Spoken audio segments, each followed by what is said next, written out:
اور وہ کارنامہ ہے تیری پیدائش اور تیری پرورش۔ حیرت چھوڑو نوماس، کیا تو اس اسلحہ سے مطمئن ہے؟ اسلحہ پہلے بھی ہمارے پاس کافی موجود ہے، لیکن اس عظیم و شان ذخیرے کے بعد تو ہماری ساری ضروریات پوری ہو گئی۔ سرنگ کا نقشہ سمجھ لیا؟ ہاں، اور اب ہماری اور تمہاری ملاقات سرنگ کے اختتام پر ٹرگش میں ہی ہونا چاہیے۔ اس کام میں تم جتنی جلدی کر لو تو بہتر ہے۔ تم مطمئن رہو رائن، سارے کام تمہاری مرضی کے مطابق ہوں گے۔ خوراک کی کیا کیفیت ہے؟ محفوظ ذخائر ابھی تک موجود ہیں، بلکہ ان میں کافی اضافہ ہوا ہے۔ ہمارے ساتھی بہترین غلہ اور سبزیاں پیدا کر رہے ہیں۔ ان کا جذبہ قابل داد ہے۔ یقیناً اس کے بعد ان کی زندگی میں جو خوشگوار تبدیلیاں آئیں گی وہ ان کی محنتوں کا ثمر ہوگی۔ اس کے علاوہ رائن، ہمارے ہاتھ ایسے لوگ بھی لگے ہیں جو انہی قیدیوں میں شامل تھے جو ہمارے ساتھ فرار ہوئے تھے۔ اور کتنی تعداد ہے ان کی؟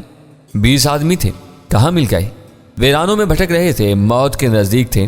اگر ہم ان کی زندگی نہ بچاتے تو موت کا شکار ہو گئے ہوتے۔ اچھا کام کیا تم نے، لیکن ان سے ان کے بارے میں جو معلومات حاصل ہوئیں اس نے ہم سب کے حوصلے اور بڑھا دیے ہیں۔ خوب، وہ کیا معلومات تھیں؟ ان لوگوں پر عرصہ حیات تنگ تھا، ایسی اذیتیں برداشت کرنا پڑ رہی تھیں کہ سن کر خوف آ رہا ہے۔ اس لحاظ سے ہمارے ساتھیوں نے تو بہترین وقت گزارا ہے۔ کہاں ہے وہ لوگ؟ ہم نے انہیں خود میں شامل کر لیا ہے، اور وہ لوگ بھی اب ہمارے مشن سے بہت مخلص ہیں۔ ٹھیک ہے، کوئی حرج نہیں، لیکن ہر شخص کو مصروف رکھو، کسی کو کاہلی کا شکار نہیں ہونا چاہیے۔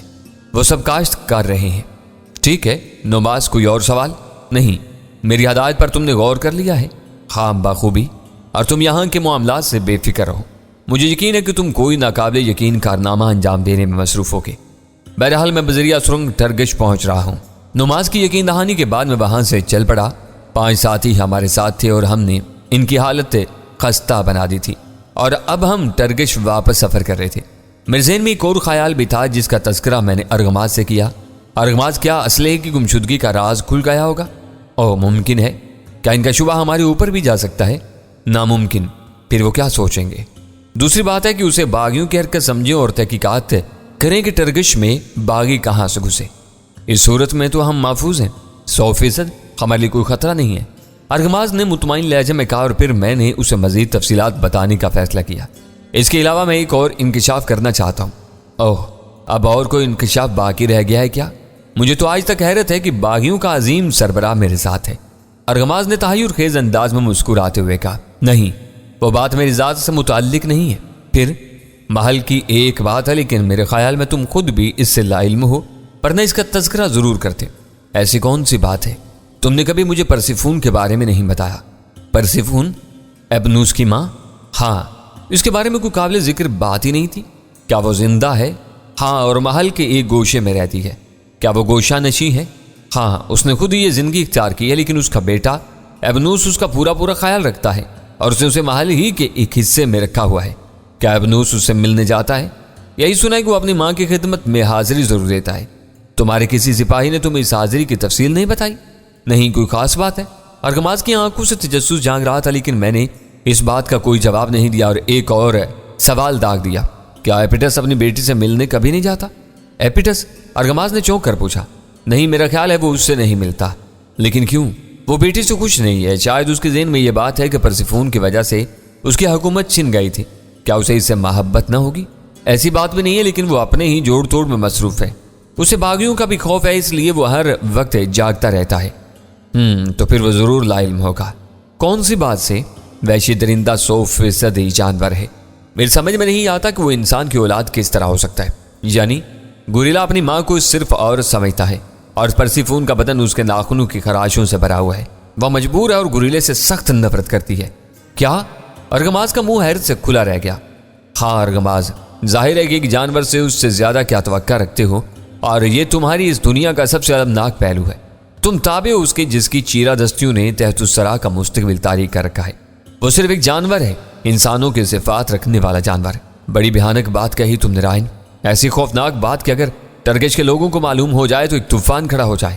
اس طوفان کا نتیجہ کیا ہوگا؟ میں نے ارغماز کو گھورتے ہوئے کہا۔ قتل و غارت گری اور بے پناہ خون ریزی، کیونکہ بہرحال ایبنوس کے ہم نوا اس کے لیے سب کچھ کریں گے اور وہ طاقتور ہیں۔ خود ایپیٹس کا کیا رویہ ہوگا؟ میں نے دوسرا سوال کیا اور ارغماز سوچ میں ڈوب گیا۔ پھر گردن ہلا کر وہ بولا، اس کے بارے میں نہیں کہہ سکتا۔ ممکن ہے ایپیٹس کا نظریہ بدل جائے اور وہ ایبنوس کا دشمن بن جائے۔ اس کے امکانات موجود ہیں کافی حد تک، کیونکہ اگر خود ایپیٹس اس پہلو کو نظر انداز کرنا چاہے تو اس کے بس کی بات نہیں ہے۔ اس کے خلاف اس قدر نفرت پھیل جائے گی کہ وہ اس نفرت کا سامنا نہیں کر سکے گا۔ وہ یہ دونوں پہلو ہمارے حق میں ہیں۔ کیا مطلب؟ میں ایپیٹس کو اس المیے سے روشناس کرانا چاہتا ہوں ارغماز ہے، اور اب واپس جانے کے بعد تمہارا کام یہ ہوگا کہ میری مستقل ڈیوٹی ایبنوس پر ہی لگا دو۔ اس سے تم کیا حاصل کرنا چاہتے ہو؟ ان دونوں میں اختلاف، لیکن ان کا اظہار میں اس وقت کروں گا جب میرا کام مکمل ہو جائے گا۔ تم کس قدر خطرناک ہو رائن۔ بلا شبہ تمہیں اس کا حق پہنچتا ہے کہ تم باغیوں کی سربراہی کرو اور اس کے بعد اس ملک کا نظم و نسق سنبھال دو، ارغماز نے کہا، اور میرے ہونٹوں پر مسکراہٹ پھیل گئی۔ احمق نوجوان غلط فہمیوں کا شکار تھا، اسے کیا معلوم میں کون تھا۔ اگر وہ میرے بارے میں کچھ اور جانتا ہوتا تو حیرت کا مجسمہ بن جاتا۔ بہرحال ہم ٹرکش میں داخل ہو گئے اور ارغماز نے پہلے شاہی محل کا رخ کیا تھا۔ میری تو کوئی حیثیت نہیں تھی، لیکن جس وقت ارغماز ایپیٹس کے سامنے پہنچا تو میں بھی اس کے ساتھ ہی تھا۔ ارغماز نے بڑے پشیمان لہجے میں اپنی ناکامی کی داستان سنائی تھی۔ اس نے بتایا کہ قافلہ لوٹ لیا گیا، باغیوں کی نگاہوں سے وہ روپوش نہ ہو سکا اور اسے اور اس کے ساتھیوں کو زخمی کر کے ڈال دیا گیا۔ ایپیٹس کا غصہ شباب پر تھا۔ یوں لگتا ہے ارغماز کہ تم اپنے عہدے کے قابل نہیں ہو۔ باغیوں کی سرگرمیاں بڑھتی جا رہی ہیں اور تم ہمیشہ اپنی ناکام صورت لے کر میرے سامنے آتے ہو۔ میں شرمسار ہوں، ارغماز نے کہا، لیکن تمہاری شرمساری ایبنوس کے باغیوں کو ختم نہیں کر سکتی۔ میں ایبنوس سے مشورہ کر کے کسی اور شخص کو تمہاری جگہ تعینات کروں گا۔ اس وقت تک تم اپنے عہدے کو چھوڑ کر محل کے محافظوں کے گھروں کی خدمات انجام دو۔ ارغماز نے سر جھکا دیا اور پھر وہاں سے چلا گیا، لیکن اس کے ہونٹوں پر مسکراہٹ تھی۔ کیا خیال ہے رائن؟ ہمارے دوست ایپیٹس نے تو ہمارے اوپر عنایات کی ہیں، بے شک ہمیں اس کا شکر گزار ہونا چاہیے، اور میرا خیال ہے کہ اب تم اپنا کام انجام دو۔ کون سا کام؟ تم ایپیٹس کو اس کی بیٹی پرسیفون کے بارے میں بتا دو۔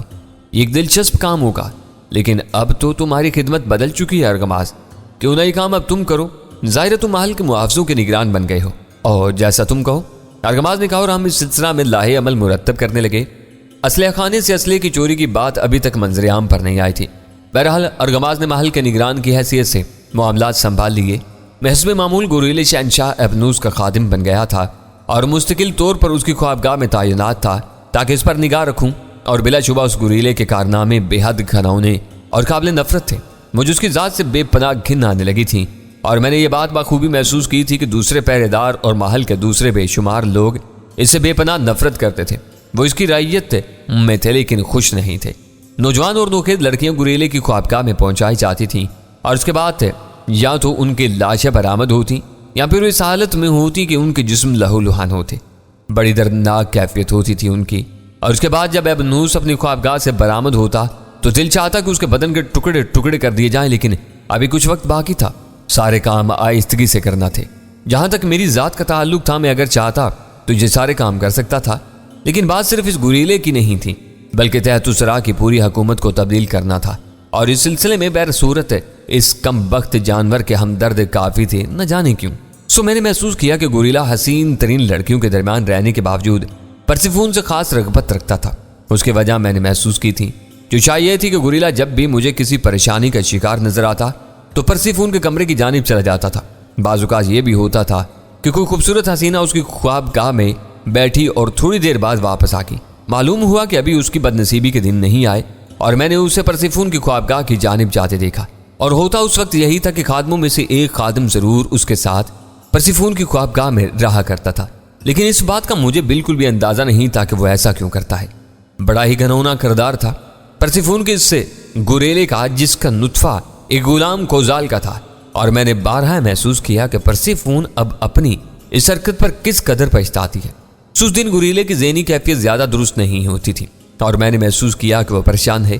اتنے دنوں میں مجھے اندازہ تھا کہ میں نے اس کی شخصیت کے کچھ پہلو سمجھ لیے ہیں، اور اس وقت مجھے اپنا کام انجام دینا تھا، اور اس وقت میرے اندازے کے مطابق گوریلے کی بے چینی اس بات کی نشاندہی کرتی تھی کہ وہ پرسیفون کی جانب ضرور جائے گا، کیونکہ اس سے قبل بھی کئی بار ایسا ہی ہو چکا تھا۔ چنانچہ میں نے اپنے دوست ارغماز کو اطلاع دی۔ ارغماز نے متعجبانہ انداز میں مجھے دیکھا تھا، اور پھر وہ کہنے لگا، کیا تمہیں یقین ہے کہ آج وہ وہاں ضرور جائے گا؟ ہاں میرے دوست، میرا خیال ہے اگر اسے موقع پر ہی دیکھ لیا جائے تو زیادہ بہتر ہے۔ میں اس کی بے چینی سے یہی محسوس کرتا ہوں کہ آج وہ ضرور پرسیفون کی جانب جائے گا۔ تو پھر میں ایپیٹس سے بات کروں؟ یقیناً، تم میرے ساتھ چلو گے؟ ضروری ہے، کیونکہ اطلاع دینے والوں میں تم میں ہی ہوں۔ تب پھر آؤ، ہمیں دیر نہیں کرنا چاہیے، اور بہتر یہی ہوگا رائنو کہ تم اس وقت خوابگاہ میں موجود ہو جب ایپیٹس کو میں وہاں لے جاؤں۔ میں پوری کوشش کروں گا، میں نے جواب دیا، اور ہم دونوں ایپیٹس کی جانب چل دیے۔ ایپیٹس تک رسائی زیادہ مشکل نہیں تھی۔ اس اطلاع ملنے پر ہمیں اپنی آرام گاہ میں بلا لیا۔ ارغماز، کیا تم اپنے عہدے کی بحالی کی بات کرنے آئے ہو؟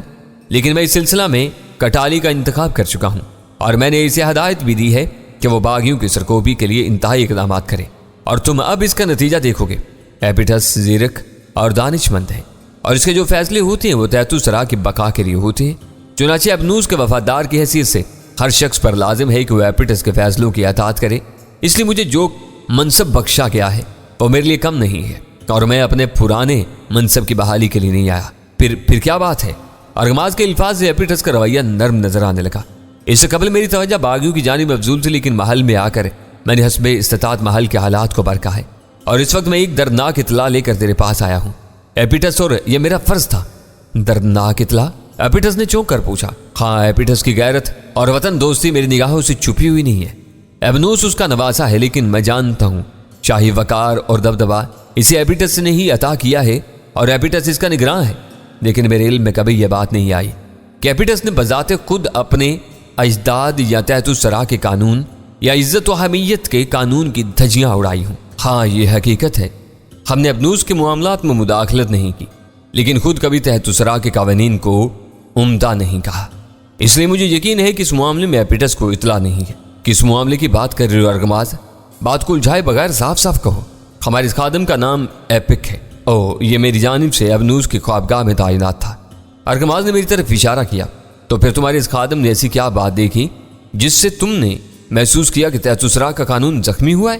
خادم کی یہ مجال نہیں ہے، شاید ایپیٹس کے وہ کسی قسم کی مداخلت یا اپنی طرف سے کوئی ایسی بات کرے جو اس کی حقیقت سے یا حیثیت سے برتر ہو۔ لیکن شہزادی پرسیفون نے اس سے خود مظلومانہ درخواست کی ہے کہ وہ کم از کم ایک بار تو ایپیٹس کو اس کا پیغام دے اور اسے بتائے کہ جب سے اس نے پرسیفون کی جانب سے نگاہیں پھیری، پرسیفون کی حیثیت اس محل میں کیا ہو گئی ہے، اور وہ سب کچھ ہو رہا ہے جو نہیں ہونا چاہیے۔ پرسیفون؟ ایپیٹس کی آواز میں لرزش تھی۔ وہ اپنی جگہ سے کھڑا ہو گیا۔ کیا ہوا ہے پرسیفون کو؟ شاہ ایپیٹس، کیا تم نے اس دوران کبھی پرسیفون کی خیریت جاننے کی کوشش کی ہے؟ کیا تم اس سے ملے ہو؟ نہیں، طویل عرصے سے نہیں۔ اور اس کی وجہ کیا ہے؟ یہ پوچھنے کا کہ خادم کو تو نہیں ہے، لیکن ارغماز نے بات ادھوری چھوڑ دی۔ اور اس کی وجہ یہ ہے کہ میں پرسیفون کی کچھ باتوں سے شدید ناراض تھا۔ میں منتظر تھا اس بات کا کہ پرسیفون خود مجھ سے رابطہ قائم کرتی۔ اس کے انداز میں بے پناہ بے چینی تھی، لیکن اس نے مجھ سے رابطہ قائم نہیں کیا، اور میں اس سے برگشتہ رہا۔ افسوس، وہ اس قابل نہیں تھی کہ تم سے رابطہ قائم کرتی شاہ ایپیٹس۔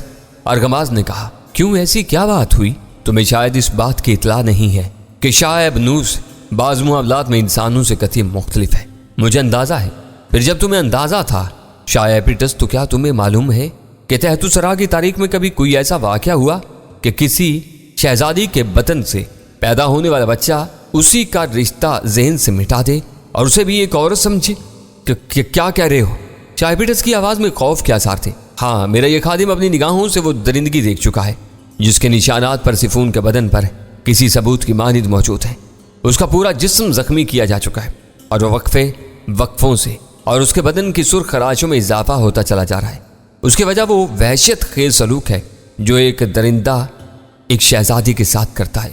وہ خراشیں ابنوس کے ناخنوں سے بنتی ہیں، حتیٰ کہ بیچاری پرسیفون اس قابل نہیں رہ جاتی کہ خود اٹھ سکے۔ نہیں، یہ نہیں ہو سکتا، کبھی نہیں ہو سکتا۔ ایپیٹس کے لہجے میں وحشت تھی۔ یہ بالکل درست ہے ایپیٹس، میرے خادم اس بات کا چشمدید گواہ ہے، اور خود پرسیفون نے اس بات کے لیے کہا ہے کہ کم از کم ایپیٹس کو اس کی حالت زار کی اطلاع دی جائے۔ اوہ وحشی درندے، وحشی کتے، تو نے ایپیٹس کی مراد سے ناجائز فائدہ اٹھایا۔ تو نے ایپیٹس کے سینے میں سوراخ کیا ہے۔ ایپیٹس جس نے تجھے کسی قابل بنایا، جس نے تجھے عروج پر پہنچایا، وہ تجھے فنا بھی کر سکتا ہے۔ پرسیفون، میری بیٹی، میری بچی، تیرے ساتھ بہت برا سلوک ہوا ہے۔ نوجوان ایپک، تم مجھے ساری باتیں سچ سے بتاؤ۔ کیا تم نے اپنی آنکھوں سے میری بیٹی کے ساتھ بےایمانہ اور درندگی کا سلوک دیکھا؟ ہاں شاہ ایپیٹس، وہ چیختی ہے، کراتی ہے، لیکن ابنوس اس پر کوئی رحم نہیں کرتا۔ وہ پرسیفون کو نوچتا گھسوٹتا ہے، اسے اٹھاتا ہے، اٹھا کر زمین پر پٹکتا ہے اور اسے بالکل نڈال کر دیتا ہے۔ پرسیفون ایک قیدی سے زیادہ حیثیت نہیں رکھتی، اسے اپنے کمرے سے نکلنے کی اجازت نہیں ہے، اور وہ اپنی آواز دروازے پر کھڑے ہوئے پہرے داروں کو نہیں سنا سکتی۔ ایپیٹس کا چہرہ غصے کی شدت سے سرخ ہو رہا تھا۔ تب اس نے خوفناک لہجے میں کہا، ابنوس اب تیری زندگی میرے لیے مناسب نہیں۔ مجھے کیا معلوم تھا کہ تو وحشت اور درندگی کی بدترین مثال قائم کرے گا۔ ابنوس تو نے میرے خوابوں کو درہم برہم کر دیا ہے۔ اب میں نے تیرے بارے میں کیا سوچا تھا، لیکن تو نے میرے سینے میں ہی خنجر گھونپ دیا ہے۔ ارغماز تو نے میرے اوپر احسان کیا ہے۔ بے شک تو میرا مخلص اور ہمدرد ہے، میں نے تیرے ساتھ بہتر سلوک نہیں کیا۔ میں ابھی پرسیفون سے ملوں گا۔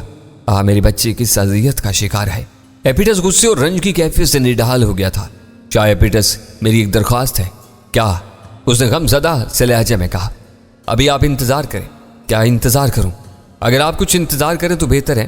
میں اس وقت آپ کو وہاں پہنچاؤں جب ابنوس درندگی کا مظاہرہ کر رہا ہوں۔ دوسری صورت میں وہ سب کو جھوٹا بھی ثابت کر سکتا ہے۔ لیکن میں کیسے انتظار کروں؟ میں اپنی بچی کے لیے بے چین ہوں۔ ہمیں مصلحت نے ایسا کرنا پڑے گا۔ کیسی مصلحت ہے؟ میں آج بھی قادر ہوں۔ وہ کیا سمجھتا ہے خود کو؟ اس نے تو اپنی ماں کا خیال کیا نہ میرا۔ میں نے اس کے لیے کیا نہیں کیا، لیکن آج بھی میری آواز اس سے برتر ہے۔ تم کیا سمجھتے ہو؟ بولا کیا سمجھتے ہو تم؟ کس کے بارے میں شاہ ایپیٹس؟ تحت سرا پر کس کی حکومت ہے؟ ابنوس کی۔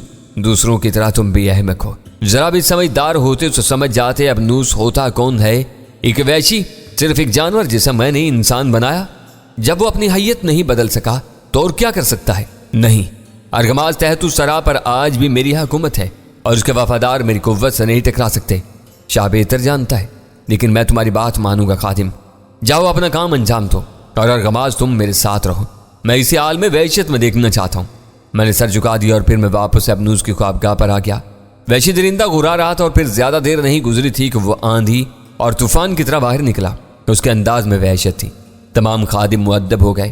اس نے کسی سے کچھ نہیں کہا اور آگے بڑھ گیا۔ کسی کی ہمت نہ ہوئی تھی کہ اس کے پیچھے جائے، لیکن پروفیسر مجھے کس بات کی کیا پرواہ ہو سکتی تھی؟ میں اس کے پیچھے دوڑا اور میں نے محسوس کر لیا کہ اس کا رخ پرسیفون کی خوابگاہ کی طرف ہی تھا۔ تب میں نے اس کے ساتھ اندر جانا مناسب نہیں سمجھا اور میں ایپیٹس کی طرف چل پڑا۔ ارغماز ایپیٹس کے پاس موجود تھا۔ دونوں مجھے دیکھ کر اچھل پڑے تھے۔ وہ شہزادی کے کمرے کی جانب کیا ہے؟ میں نے خادموں کے سے انداز میں کہا۔ اوہ چلو ارغماز آؤ۔ ایپیٹس نے بڑا خنجر اپنے لباس میں چھپا لیا اور پھر وہ باہر لپکا۔ میں اور ارغماز اس کے پیچھے تھے۔ ارغماز نے مسکراتے ہوئے مجھے آنکھ ماری اور میں بھی مسکرانے لگا۔ تب ہم تینوں پرسیفون کی خوابگاہ پر پہنچ گئے۔ خوابگاہ کا دروازہ بند نہیں تھا۔ اندر سے پرسیفون کی وحشت زدہ آوازیں سنائی دے رہی تھیں۔ کبھی کبھی یہ آوازیں کربناک چیخوں میں بھی بدل جاتی تھیں۔ ایپیٹس دیوانہ وار اندر داخل ہو گیا اور ارغماز بھی اس کے پیچھے ہی اندر چلا گیا۔ اندر کا منظر میرے لیے اجنبی نہیں تھا۔ شراب کے برتن زمین پر بکھرے ہوئے تھے۔ پرسیفون بے لباس تھی۔ اس کے بدن پر نئی خراشیں نظر آ رہی تھیں اور کبھی ہیکل گوریلا درمیان میں کھڑا ہوا تھا۔ ابنوس!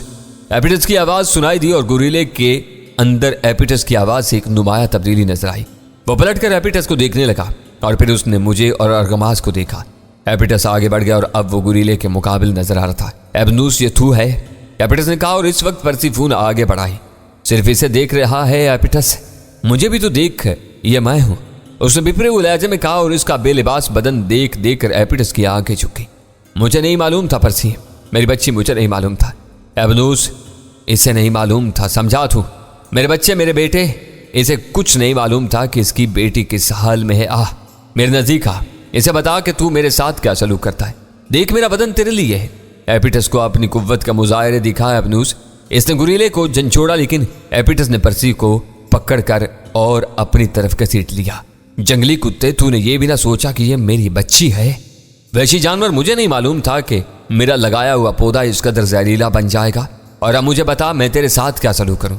گوریلا بول نہیں سکتا تھا، لیکن یہ بات سب جانتے تھے۔ کوئی انسانوں کی مانند سمجھدار ہے اور ہر بات غور سے سن سکتا ہے اور سمجھ سکتا ہے۔ اس کے چہرے پر بے پناہ خوفناک کیفیت طاری تھی۔ تب اس نے منہ سے خونخوار آوازیں نکالی اور ایپیٹس کو باہر چلے جانے کا اشارہ کیا۔ اس کے انداز میں بغاوت نظر آ رہی تھی۔ میں کہتا ہوں فوراً یہاں سے چلا جا اور کسی جنگل میں جا کر پناہ لے۔ اب تیری یہاں گنجائش نہیں ہے، چلا جا ورنہ میں تجھے قتل بھی کر سکتا ہوں۔ ایپیٹس نے اپنا خنجر نکال لیا۔ ہم دونوں پیچھے ہٹ گئے۔ تب گوریلے کے انداز میں وحشت ابھر آئی۔ اس کے حلق سے ہلکی ہلکی گراٹیں نکلنے لگیں۔ پھر اس نے دونوں ہاتھ بڑھائے اور آگے بڑھا۔ یقیناً کوئی خاص واقعہ ہونے والا تھا اور یہ بات میں اور ارغماز دونوں ہی جانتے تھے کہ ایپیٹس اس گوریلے کا مقابلہ نہیں کر سکتا، کیونکہ گوریلا بے پناہ طاقتور تھا اور ایپیٹس کسی حادثے کا شکار ہونے والا تھا۔ گوریلا قدم قدم آگے بڑھتا رہا۔ ایپیٹس نے پرسیفون کو اپنے پیچھے کر لیا، لیکن دوسرے لمحے پرسیفون نے اپنے باپ کو دھکا دیا اور آگے آ گئی۔ نہیں ایپیٹس، تو اسے قتل نہیں کر سکتا۔ اسے قتل کرنے سے پہلے اس کی وحشت کا مظاہرہ دیکھنا ہوگا تجھے۔ تجھے دیکھنا ہوگا آج تک تیری بیٹی کے ساتھ کیا سلوک ہوتا رہا ہے اور تو کس طرح مجرمانہ غفلت برتتا رہا ہے۔ پرسیفون میری وحشت کو آواز نہ دے، مجھے نہیں معلوم تھا کہ تو کس کیفیت میں ہے، ہٹ جا سامنے سے ہٹ جا۔ ایپیٹس نے پرسیفون کو ایک طرف کر دیا اور خود چند قدم آگے بڑھ گیا۔ تب اچانک گوریلا اپنی جگہ پر رک گیا اور پروفیسر تمہیں شاید اس بات کا یقین نہ آئے لیکن میں نے گزری ہوئی صدیوں میں ایسے واقعات دیکھے ہیں کہ اگر تم میرے سامنے کوئی عجیب ترین چیز لا کر رکھ دو تو مجھے حیرت نہ ہوگی۔ گوریلا اس انداز میں رکا جیسے وہ اب ایپیٹس پر حملہ آور ہونا چاہتا ہو۔ ایپیٹس کے انداز میں وہی کیفیت تھی، وہ بے حد خونخوار نظر آ رہا تھا اور اس کا لمبا خنجر اس کے ہاتھ میں لہرا رہا تھا۔ رک کیوں گیا بزدل، آگے بڑھ اور مجھ سے مقابلہ کر۔ میں آزمانا چاہتا ہوں کہ میرے بازو میں اب کتنی قوت ہے اور کیا اب میں اس مجرم کو شکست نہیں دے سکتا جس نے تحت سرا کے قوانین سے بغاوت کی ہے اور جو ہمارے اجداد کے بنائے ہوئے اصول توڑنے کا مرتکب ہوا۔ تو نے جو کچھ کیا ہے اس کے لیے تجھے کبھی معاف نہیں کیا جا سکتا کیونکہ پرسیفون میری بیٹی ہے۔ بکواس بند کرو۔ گوریلے کے منہ سے آواز نکلی اور ایپیٹس کا منہ بھی حیرت سے پھیل گیا۔ میں اس کا بیٹا نہیں ہوں، میں کوزال کا بھی بیٹا نہیں ہوں۔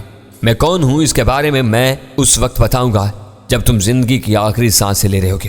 اور یہ ایسی اچانک اور ایسی حیرت انگیز بات تھی کہ نہ صرف میں اور ارغماس بلکہ پرسیفون اور ایپیٹس بھی ششدر رہ گئے تھے۔ انہوں نے کبھی اس گوریلے کو بولتے ہوئے نہیں دیکھا تھا۔ تب گوریلے نے اپنے سر پر ہاتھ رکھا اور ایک ناقابل یقین واقعہ رونما ہوا۔ گوریلے نے اپنے بدن سے پوری کھال اتار دی تھی۔ ایک گوریلے کی کھال اور اس کھال کے نیچے سے جو انسان برآمد ہوا تھا وہ میرے لیے، پرسیفون کے لیے اور ایپیٹس کے لیے تحیر خیز تھا۔ ہاں، نوجوان ارغماس اسے نہیں جانتا تھا۔ تو کون ہے؟ ایپیٹس نے کپ کپاتی ہوئی آواز میں کہا۔ ایک کہانی، ایک داستان۔ میری صورت تیرے لیے اور تیری بیٹی کے لیے اجنبی نہ ہوگی، اس نے جواب دیا۔ فیرونا، یہ تو ہے؟ ہاں، اور اب تجھے معلوم ہو گیا ایپیٹس کہ پرسیفون میری ماں نہیں، میری محبوبہ ہے۔ لیکن تو مر چکا تھا۔